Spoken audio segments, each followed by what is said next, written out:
Saya percaya ketika Tuhan ngomong dalam satu pasal, ada beberapa hal yang diulang secara terus-terusan, itu artinya warning. Dan di Matius pasal yang ke-24, Matius pasal 24 itu berbicara tentang akhir zaman. Kapan akhir zaman? Ya hari ini, di mana kita hidup hari ini, kita harus benar-benar warning ini, harus waspada sungguh-sungguh. Di Matius pasal 24, ayat yang keempat, jawab Yesus kepada mereka, waspadalah supaya jangan ada orang yang menyesatkan kamu. Ayat yang kelima, sebab banyak orang akan datang dengan memakai namaku dan berkata akulah Mesias, dan mereka akan menyesatkan banyak orang. Masih dalam pasal yang sama, mulai ayat 11, banyak nabi palsu akan muncul dengan menyesatkan banyak orang. Ayat yang ke-24, sebab Mesias palsu, nabi-nabi palsu akan muncul dan mereka akan mengadakan tanda-tanda mukjizat yang dahsyat dan mukjizat sehingga sekiranya mungkin mereka menyesatkan orang-orang pilihan juga. Kalau kita lihat nih, ayat yang keempat nih, jawab Yesus kepada mereka, waspadalah supaya jangan ada orang yang menyesatkan kamu. Pertama adalah orang-orang yang biasa. Ini yang pertama yang harus diwaspadai adalah orang biasa yang menyesatkan kita. Yang kelimanya, mengaku mulai pelayanan, memakai nama Tuhan dan berkata akulah Mesias. Dia ngomong tentang mulai pelayanan. Ayat yang ke-11-nya mulai muncul dari seorang pelayan biasa muncul sebagai nabi palsu. Ayat yang ke-24 yang ngomong Mesias palsu. Dari ada tingkatannya, Yesus ngomong tentang orang dahulu menyesatkan. Yang kedua adalah mengaku pelayan Tuhan, memakai nama Tuhan. Yang ketiga muncul sebagai nabi palsu, baru muncul sebagai Mesias. Ngomong bahwa akulah ini Tuhan, segala macamnya. Sehingga banyak orang-orang pilihan. Orang-orang pilihan adalah orang-orang yang percaya Tuhan. Dan mereka bisa disesatkan, mereka bisa ditipu dengan segala macam cara. Karena apa?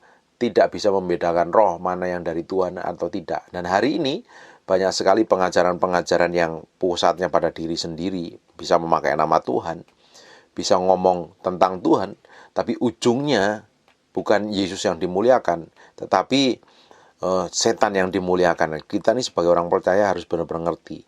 Kita sebagai orang percaya harus benar-benar ngerti kebenaran yang sejati, sehingga kita tidak mudah digoncang, kita tidak mudah ditipu, kita tidak mudah dibujuk, kita tidak mudah dibohongi dengan pengajaran-pengajaran yang tidak sesuai dengan kehendak Tuhan. Karena kita ini hidup di zaman akhir, banyak sekali muncul pengajaran-pengajaran yang mengatasnamakan Tuhan, tapi yang dikejar adalah keuntungan pribadi, yang dikejar adalah kepentingan dirinya sendiri, yang dikejar adalah keserakahan dan keangkuhan. Nah, untuk hal ini kita mesti benar-benar belajar waspada supaya kita ini tetap berada di dalam kebenaran firman Tuhan. Dan tidak sedikit orang pilihan Tuhan, artinya anak-anak Tuhan yang percaya, anak-anak Tuhan yang sungguh-sungguh hidupnya benar, mencari Tuhan juga akan disesatkan, termasuk orang pilihan Tuhan. Bagaimana supaya kita tidak bisa disesatkan? Kita harus berakar di dalam Kristus.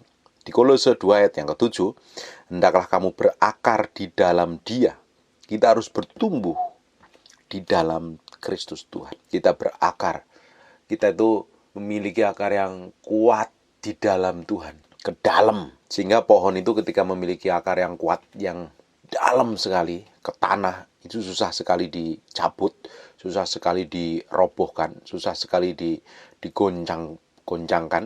Karena apa? Memiliki akar yang kuat. Kita harus benar-benar berakar di dalam Tuhan dan dibangun di atas Dia. Dan baru ketika kita tanam akarnya yang kuat, pondasi ke dalamnya itu kuat sekali, baru di atasnya baru dibangun bangunan Yesus Kristus sendiri. Dasarnya adalah Yesus Kristus sendiri dan bangunannya adalah bangunan kebenaran. Hendaklah kamu bertambah teguh dalam iman dan telah diajar kepada sehingga hatimu melimpah dengan syukur. 8. Hati-hatilah supaya jangan ada yang menawan kamu dengan filsafat yang kosong dan palsu, ajaran turun-menurun dan roh-roh dunia tetapi tidak menurut Kristus. Kita sendiri harus menawan semua pemikiran-pemikiran filsafat-filsafat yang kosong dan palsu, karena banyak orang merasa imajinasinya, pemikiran yang paling benar sendiri, merasa idenya yang paling cemerlang, idenya yang paling hebat, tapi sebenarnya palsu dan mengikuti ajaran turun-menurun, ajaran nenek moyang yang diajaran adat istiadat yang tidak sesuai kebenaran firman Tuhan ini, dan roh-roh dunia, sistem dunia, pengajaran cara dunia yang fokus pada dunia ini kita harus tinggalkan karena bertentangan dengan ajaran Yesus Kristus itu sendiri. 9. Sebab dalam dialah berdiam secara jasmaniah seluruh kepenuhan Allah, dan kamu telah dipenuhi di dalam dia. Dialah kepala semua pemerintahan dan penguasa, dan dalam dia kamu telah disunat, bukan dengan sunat yang dilakukan oleh manusia, tetapi dengan sunat Kristus yang terdiri penanggalan akan tubuh yang berdosa. Jadi kita harus benar-benar ngerti firman. Kalau orang nggak ngerti firman, ya ujung-ujungnya mudah disesatkan. Makanya kita tuh mesti benar-benar ngerti firman sungguh-sungguh. Kita mesti belajar firman, kita selidikin firman. Karena kebanyakan orang Kristen, kalau kita lihat orang Kristen yang pindah agama adalah orang Kristen yang cetek, orang Kristen yang dangkal. Mereka hanya melakukan aktivitas agama, tapi sebenarnya mereka tidak kenal Tuhan secara pribadi.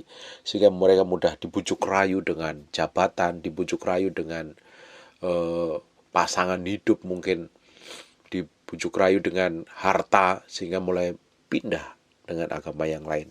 Karena apa? Terlalu dangkal, nggak mengalami Tuhan, nggak menyelami Tuhan. Ketika kita ini menyelami Tuhan, kita mengalami Tuhan secara pribadi, kita itu memiliki hubungan secara pribadi, kita itu bertumbuh terus di dalam Kristus.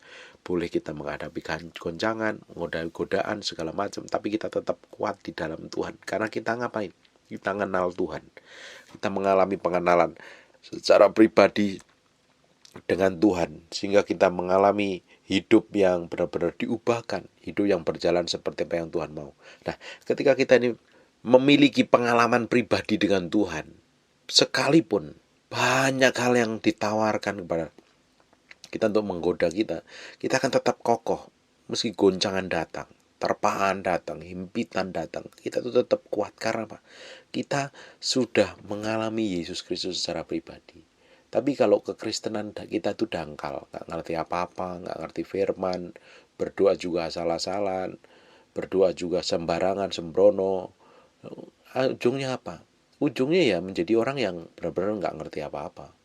Akhirnya mudah diputar balikkan, digoncangkan, mudah diiming-imingi dengan hal-hal duniawi, karena tidak benar-benar sungguh memiliki pengalaman pribadi dengan Tuhan. Tapi orang yang berjalan bersama Tuhan, mengalami Tuhan secara pribadi, hidupnya diubahkan, terus berjalan di dalam Tuhan, dan menjadi berkat bagi banyak orang, dan tetap kuat di dalam kondisi apapun juga. Amen. God bless you.